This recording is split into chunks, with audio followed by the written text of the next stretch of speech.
يا رمضان سلام مرحب شعب المسلمين رحب منتظرين بنترحب سمنا صيامنا من نلعب حافظين شاكرين شمار كفوني جرجرتو قدامو جولي قشتي نغاغي سانيس نينجيلا ما يجولين اكاكو من مدامي كيسا وجتاني نتي ميكابين دي وان تيفي وان فولا كينيا نولالا في سوفي أكن ندالة شوفني تكوشي زنافة تافولا كينيا فودو ولين دي وان نايش نينجيشتو جالنا وان كان نبيكتو لتو ميادا يوم بيكتان تيمو دمارتي إشني في هما إيجا يروما مناغا دي بانو بيشا ميكاب بفتلالا كاتشوني باين مفايدو كاكياتي فولي يروبا يميكاب بيندي باني دوكا ربا تشوفي bareedaadha mee namoota yeroo baay'ee meekaapii dibatan fuula isaanii ilaala fuulli isaanii akka mallee ta'a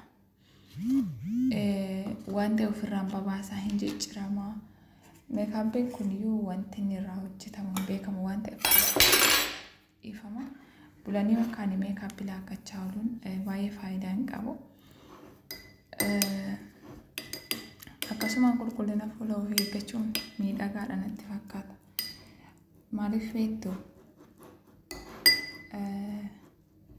jaalalleen keessan illee yookiin amala ijoollee dhiiraa jechuudha dhugaa dubbachuu fi nama walallaaqatee deemuun jaallatan isaan sinii galee namuma waan kanas ni beektu dheetuma yaada namuma of qaqqabee waanuma qabuun bareedu barbaadu malee nama bifa hin jirre kanan uummadha jedhee lipstikii diimaa sanatti lixee meekaapii ofirraa babaasee deemu namni wajjin deemu taatiya sinii galee saniifuma hin dibannaa amma haa dibadhu. Alhamdulillahi sihaa gawgalanne kunoo waggaa keenye fadluma keeteeni والصلاة والسلام على نبي زيني وآله وصحبه وردفتوتا ثاني وعلى التابعين مؤمن توتون. السلام عليكم ورحمة الله وبركاته. بقيانا وكاجي سنة ديوانو. جديرا إيجا نامي كام بروشين ديبات بروشين كام ديو مرة دانجرينا أنا أركمانين ديبادا بروشين بربادوان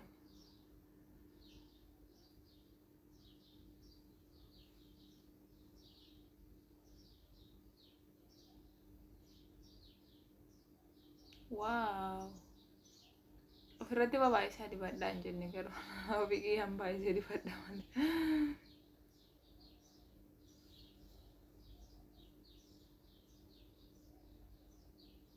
fuulli kiyya booddee jechuudha hinqaaquu shiree fudhataatti beektu miti ishee sana taati garuu dafee ofirraa hin miicu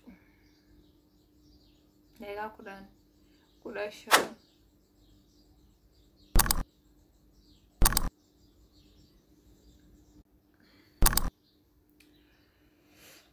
يا جماعة وش رأيكم؟ بريدة كتير ودي بردا أما كنت تاي فيديو إيشني ورابا ننتين تلو oh my god akkasiidha kun amma dibadhee jira deeqaa yoo saati firii qabaadde deeqaa 15 booda digadha yoo firii ta'uu baadde 15 hin ga'u 10 jechuudha يوم باي بيزيته دقيقة 5 سنيجالي أما وقالي قاعد إيش نتاجرسيسا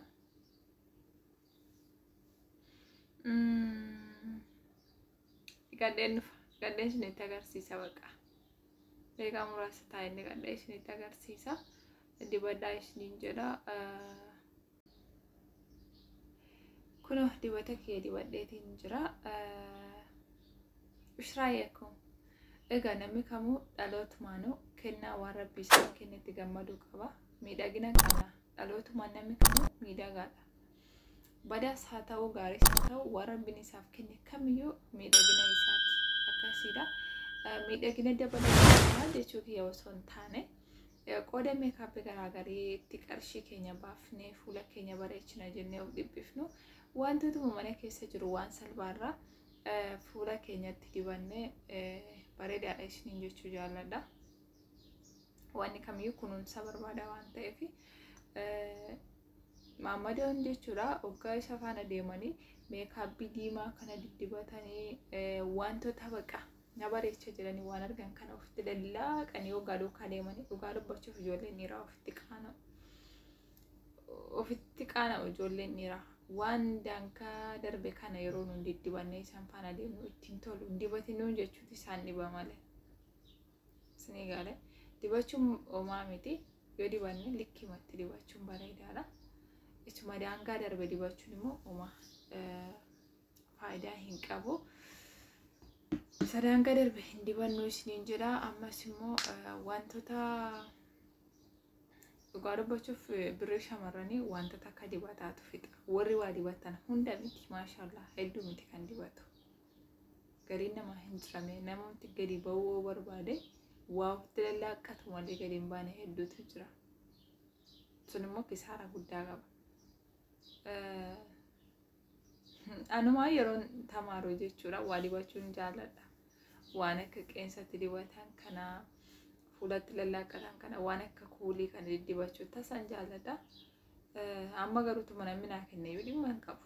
Isan qarshii kiyyaan bitu miti namni naa kennee yoo dibachuu fedhan qabu. Natti hin tolu na jibbisiisaa dhufe jechuudha dibate. Hoggaan tamaaru sana qalaman bitadheetiin qarshii maatii hirkaa fuudhee waan ta'een bitadhee maatii hirkaa fuudhee tan kuulii ittiin bitadhaa paawudarii bitadhaa maaltu na dhiphiseme osoo boqonnaa yeroo ba'u jechuudha. Hoggaa rafti kiyyaatti ittiin shaayii dhugee hiriyoota koo wajjin waa nyaadhe desna jedheera ture. Amma ofitti hin gaabbe wantoota dibachaa ture sanatti faayidaan qabu waan ta'eef. Saniifuu qarshii keenya wanta akka dibataatti baala geessuun faayidaan qabu. Namni nan bareeda jedhee ofitti amanee akkasittuun bareeda dibata malee iyyuu bareeda. Dammoo miidhagina fuula keenyaa eeggachuu fi waan tokko tokko meeshaalee mana keessa jirurraa dibachuun bareedaadha. Guyyaa taanutti immoo kan rifeensaa fidee dhufa inshaallah. Shamaa harka fuunee jirtu kaddamoo ijoollee qashtii nagaa keessanii isiniin jedha. Mai ijoolleen akka mana madaamii keessa hojjettanii nuti meekaappiin dibannu waan ta'eef waan fuula keenya nu lallaafisuu fi akka nu hin daalachoofne xiqqoo ishee zanaafataa fuula keenya godhu waliin dibannaa isiniin jechuu jaalladha. Waan kana ni beektu jedheetuma yaada. Yoon beektan ta'e immoo dhumarratti isiniif hima. Egaa yeroo manaa gadi baanu bicha meekaappii ofitti lallaaqachuun baay'ee nu fayyadu akka kiyyatti. Fuulli yeroo baay'ee meekaappiin dibanne dhugaa dubbachuuf bareedaadha. Mee namoota yeroo baay'ee meekaappii dibatan fuula isaanii ilaala. Fuulli isaanii akka malee ta'a. Wanta ofirraan babaasaa hin jijjiirama. Meekaappiin kun iyyuu wanti inni irraa hojjetamu beekamu waan ta'eef ifama. Bulanii makkaan meekaappii laakkachaa ooluun baay'ee faayidaa hin qabu. Akkasumaan qulqullina fuula ofii eeggachuun miidhagaadha natti fakkaata. Maaliif beektu jaalalleen keessan illee yookiin amala ijoollee dhiiraa jechuudha. Dhugaa dubbachuuf nama waa lallaaqatee deemuun jaallatan isaan. Isinii galee namuma waan kanas ni beektu jedheetuma yaada. Namuma of qaqqabee waanuma qabuun bareedu barbaadu malee nama bifa hin jirre kana nama madda jedhee lipstikii isa diimaa sanatti lixee meekaappii ofirraa babaasee deemu namni wajjin deemu taati yaa. Isinii galee saniifuma hin dibannaa amma haa dibadhu. Galmi keenya fagoo deemsisa karaansa walitti kuufamee nu ga'e ba'aansa. Namni kana baachuu danda'u obboleessa dubbiin obbolummaa jabduudha jabeessa. Bakka kana beekaan itti deddeebisa yaa namni islaamummaa. Egaa obboleewwan kiyyaa galatooma ulfaadhaadha. Kunoo saambusaa maruun akkatti duddina kutaa jira. Saambusa ramadaanaa kana fakkaataa isiniin jedha. Kun immoo akkasuma bakka jarri kennaa waliif kennu akkatti kana bitanii dhufanii waan qotaa kana adda adda baasti namaan jedhu waan akkasii faannu bira jira saambusaa maruudha meeshaalee akkas akkasii adda adda qoqqoonnee siiniyaatti namaa kennuudha